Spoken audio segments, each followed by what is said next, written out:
În viața aceasta îi place lui Dumnezeu, îmi este de folos pentru viața de acum și mai ales pentru cea viitoare? Cum va primi Dumnezeu gândurile mele? Cum va primi Dumnezeu și cum va judeca Dumnezeu faptele mele? Se spune despre un părinte al Bisericii, v-am mai spus-o despre aceasta, că se ruga la Maica Domnului totdeauna, Maica Domnului luminează în lăuntru meu, cele din lăuntru ale mele. Azi așa, mâine așa, azi așa, mâine așa.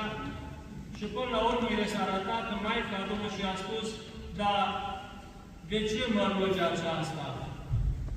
Ce știi tu că este în lăuntru tău? În lăuntru meu, Maica Domnului, sunt gânduri necurate, gânduri urâte, gânduri care nu sunt vrednice de frumusețea slavei dumnezeiești.